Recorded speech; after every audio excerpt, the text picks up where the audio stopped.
Welcome to the latest version of the Data Standard podcast experience. It's my pleasure today to welcome George Bezerra. George is the VP of Data Science at Front Door. George, we're super excited to have you today, so welcome to the show. Hey, Matt, thank you so much. I'm really excited to be here. Fantastic.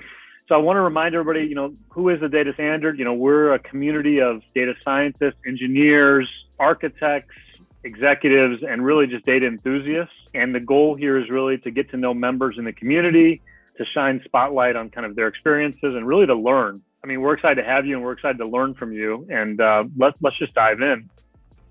I'd love to, before we kind of get to talk about our main topic today, which is, complexities of managing a data science organization and kind of tips and tricks about how to solve that. I'd love to just hear about kind of your background and give the listeners a little bit of a perspective on kind of who you are. Yeah, sure. So I am an academic, like many data scientists out there. I did a master's, I did a PhD, I did a postdoc. And, in that process, by the end of my PhD, I was already not sure if I wanted to pursue academia as a career. But I did go and did a postdoc right after that. And it was a really good experience. But during that postdoc, I worked with collaborations with the industry. And I got to meet people that were doing database work, data science work, etc. And I felt like there was an opportunity there. There was a growing field, data science. I did have a master's in machine learning. So felt like there was a good fit. That's how I ended up going into the industry. And, there were some bumps in the beginning, but you do adapt to the reality of the business. And it's been great. I love working with data science, and being in the industry as well. I'm just curious, since you started as an academic, you've got a PhD, you've done a lot of research. What really kind of piqued your interest in, it seems like you've really kind of gravitated towards, I want to say, I look at TripAdvisor, Metro Mile, Front Door. So what was it about these types of companies that kind of piqued your interest and made you kind of go in that direction? Yeah, so I think one of the, I like to work with technology, and a lot of those companies, they are technology companies. They're trying to, invest in data science, invest in algorithms, investing in microservices and new architectures. So that's something that I always liked. I also like the idea of working with B2C, right, where we're working directly with a consumer.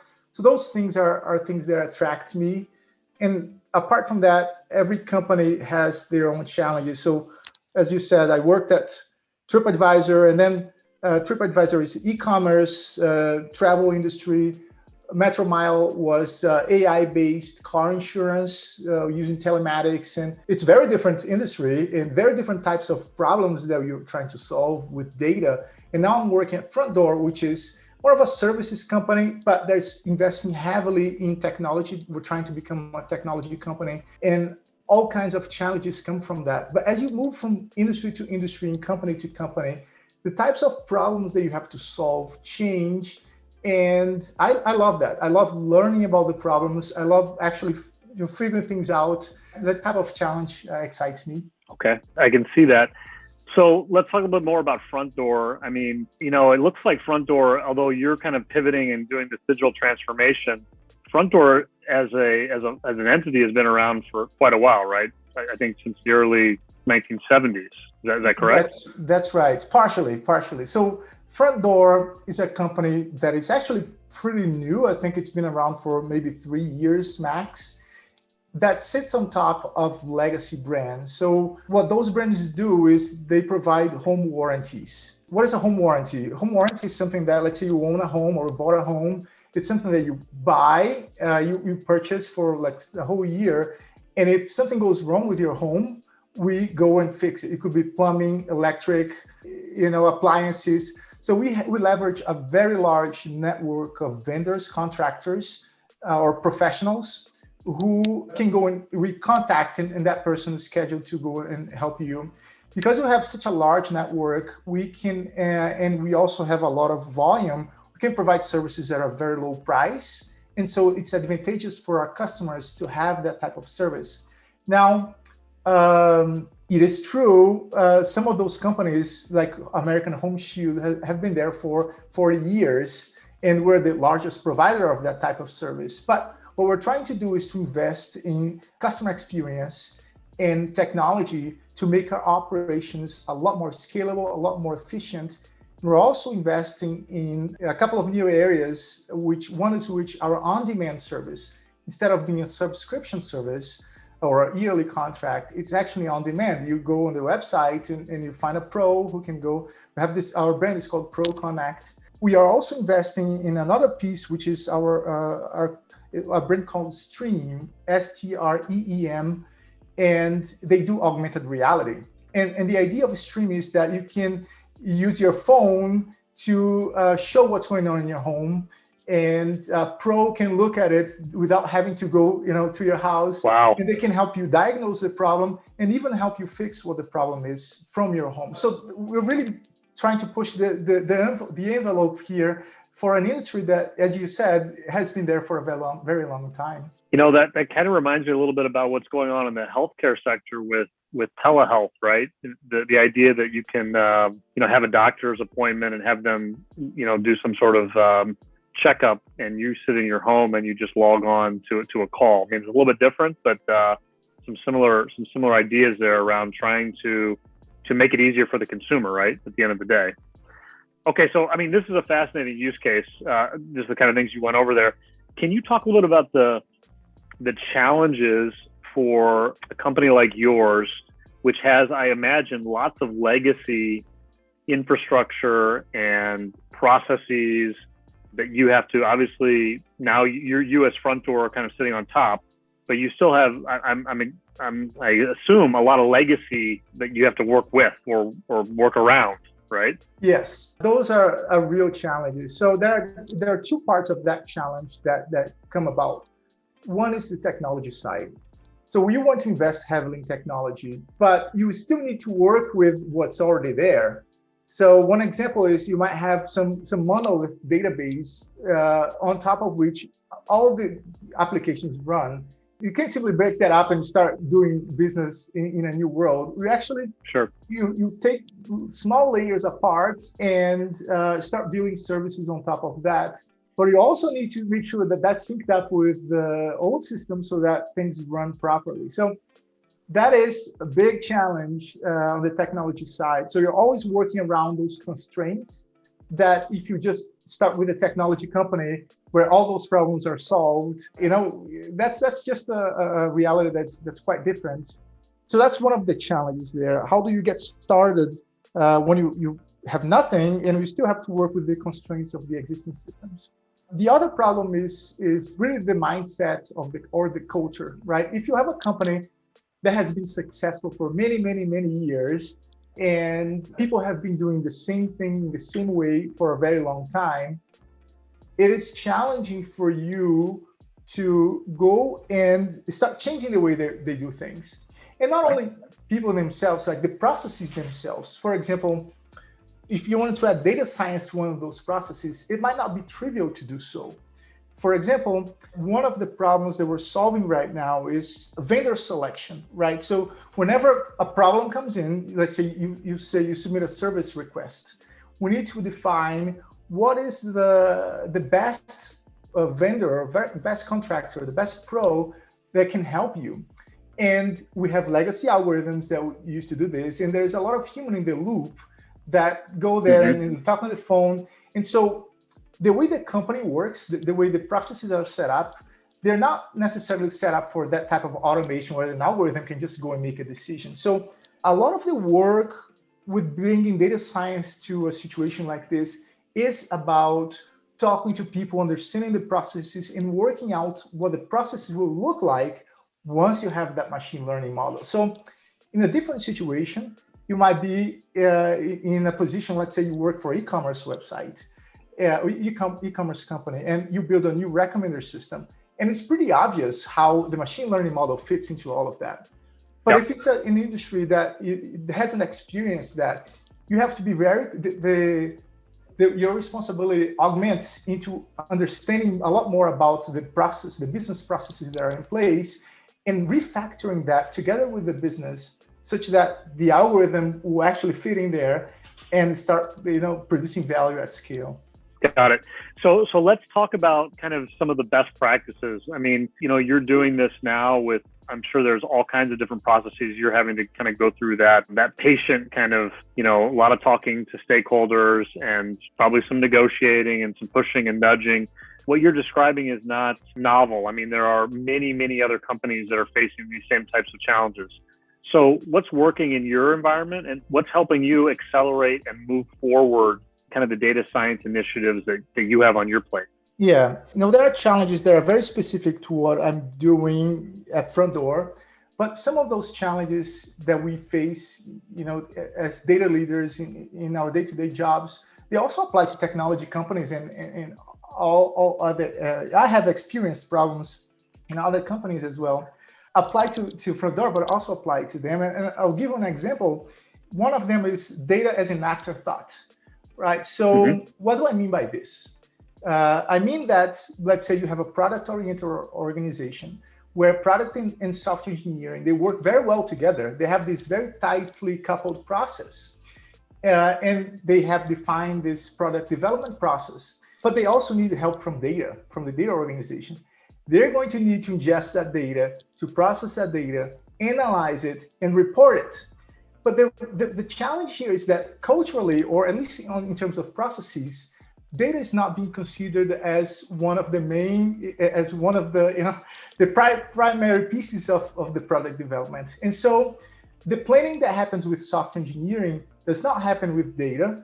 And then what happens is that, they throw that request over the wall and say, okay, data guys, figure this out.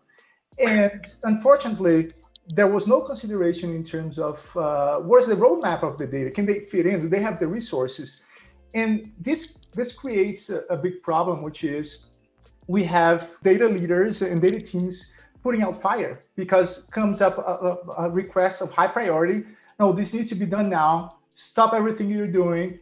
Go solve that problem. And so that's one of the problems that happens a lot. And the challenge with this type of problem is that there's no easy solution, right? It's something that, yes, you're going to have to work on the process.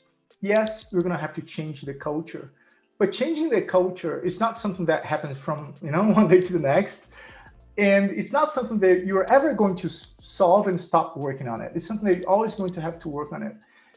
So not only that, but I think there is also responsibility there on the data leader themselves, because what they are doing is they are accepting that and they are saying, okay, there's a high priority request. Let's stop everything. Let's do what you guys are asking me because I want to provide business value. I want to be able to help out. And I don't want to be excluded from the product development. Yep. And it's coming from a good place, but what you're doing there, you're teaching the business that it is okay to continue doing that. So in addition to changing the process, in addition to establishing those relationships and try to make sure that data is part of the development process as well, you need to say no, right? And that's the hard part because you need to stop everything that you're doing to, once you define the process, let's say, and people are going to bypass that process and continue doing the same thing unless you take a stance and, you got to be strong and say no. And that is difficult to do, right? Because it creates conflict, right? It can create financial pain for the organization in the short term because a certain deadline is delayed. But it's a combination of factors, but ultimately there is a certain level of conflict that you can't avoid if you want to change the culture and get there in the long term. Would you say, and talking to a lot of leaders in data science, sometimes I get the impression that the business doesn't understand the complexity of what a data scientist deals with every day. I mean, you've talked about, certainly cultural expectations, but there's also just the challenge around accessing data within an organization with lots of silos, potentially. I'm just speaking generally now. Yeah. Accessing data, extracting that data, cleaning that data, prepping that data. Sometimes I think the business, maybe we've caught up in our own problem, which is, data science has become very kind of trendy and sexy in some way. But at the same time, I think the business sometimes looks over and thinks, just get it done, right? And to your point, when you create those false expectations, then when the deadlines become unrealistic, there's going to be disappointment. I mean, do you sense that as well, or do you think that's not an issue? No, that is absolutely an issue. And I think you said something interesting there. The business doesn't really understand, or they lack the appreciation for the amount of effort and work and dedication that goes in time, right? That goes into build something properly to be able to resolve, problems in the long term. So I'll give an example. When you're working with data engineering and you're building data pipelines, you talked about data access, right? You're building data pipelines, ingesting new data to be able to provide that to the business. And there are requests coming from all directions for you to do that all the time. And the timelines are always like, it has to be done now. And there's very little planning, different from, let's say, software engineering, right? Now, there is one problem with data that is, unfortunately or fortunately, I don't know, but there's different from software engineering is that in data, even if you do kind of a poor job, something that is rushed and kind of a hack, things still work well enough for you to get value out of it, right? Mm-hmm. And in the short term, it's fine. Like, I just want my data. So you build some pipeline, even if it's like, it's a bit not build up to code, and not build robust enough, or even has some errors in it. Business can still use that. The business can still use that to make a decision or to start, building some process on top of that. But the challenge is that once we start to pile those things up, one on top of the other, a bunch of hacks and things that are built improperly because you're rushing to provide to the business and help them, you are creating for yourself a time bomb, right? Because those things are going to start breaking at a very fast rate. And so it is understandable why, at least from my point of view, folks that are making those requests don't understand or don't appreciate the time that it takes to build something properly. Because, they have seen it before. Oh, we can just build this quickly. I can get my value, that's all that I need. But they're not really thinking about the long-term success of that business or of those pipelines. Really, only the data leader is the person that understands that. And so it's, again, gets to that kind of pushback type of relationship where you need to slow things down to build them properly, and trading that off with getting something quickly, they'll help the business now. Again, taking that stance is hard to do, but that's why you were there, right? That's the reason you were there. You are the only person who really understands that, and trying to communicate that to the business is part of your role. So as a data science leader, those kind of hard conversations, are you having those with, is that typically kind of the VPs of the business units in the business? Is that kind of those kind of your kind of peers that are? Yeah, VPs and SVPs as well. Okay. And I'll say this, I've learned this the hard way, right? I used to be the person that, things get thrown out across the wall, and I just go there, let's go team, let's stretch the team thin to get things resolved. But, that creates a problem for you down the road. You're not really, you think you're helping people, but you're actually creating a problem for everybody because you're not able to take a hard stance. So it's a natural, it's a natural learning process. You have to go through that. And now when you see someone else making that mistake, you can actually tell them, look, it's might not be the right way to approach this problem because of this and that. But until you go through that, it's a bit challenging. So this has been super interesting. I'm just wondering, we don't have a lot of time left, but I'd love to hear from your perspective, building out your organization. So your data science team, what are the characteristics or the qualities that, obviously there are table stakes, of being analytical and understanding how to build a model and understanding the programming languages, but what are the intangibles? What are the characteristics you really look for as you build a team, a high performing team? Well, so just to clarify, when we talk about a data organization, there are broader areas. I like to split into three areas: data engineering, analytics, and data science. Where data science, yep, I'm talking more about machine learning models and putting those models in production. Usually that's the goal. Now, when it comes to data science in particular, there are a couple of different ranges. Like there's one side On one side of the spectrum, you have someone that is more of a statistical background, right? Like maybe a PhD in statistics, and that person may not be as technical in terms of computer science and all of that. On the other side of the spectrum, you have someone that is very computer sciencey and hacky and can go and apply deep learning, but they might not really understand the theory behind it and so on. So usually the unicorn is somewhere in the middle there. Another spectrum could be someone that is very research-like versus someone that is very application-oriented, right? Applied. And so again, finding the middle ground is what you want. I think your question really depends on one of the important factors there is the stage where you are. If you are in early stages, then I think a couple of things come into place. One is the behavioral side matters a lot because you don't have a well-defined structure. You don't have a good infrastructure. You need people that can figure things out and go out there and not only find the problem, but come up with the solutions themselves and hack things around. So that becomes important. And I think someone that has computer science skills becomes really important as well, because if I'm someone that, I code in R, but I can't really, deploy things or understand the harder technology, then I'm going to have a really hard time putting something in production or getting that data that it has to, go through all of these processes to get there. So early stages, I think computer science skills and behavioral skills are really, really important, more so than I have thought in the past, compared to your ability to understand the machine learning model and the theory. As you scale up, I think that's when you can have people there a lot more. They can think a lot deeper about the theory and the problems. They bring in that knowledge.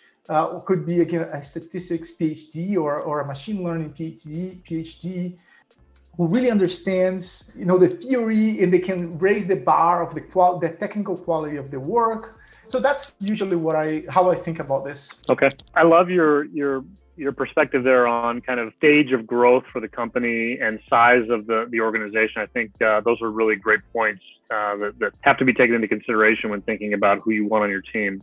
Well, George, this has been super enjoyable for me. It's great to meet you, and I know the community is going to love hearing from you.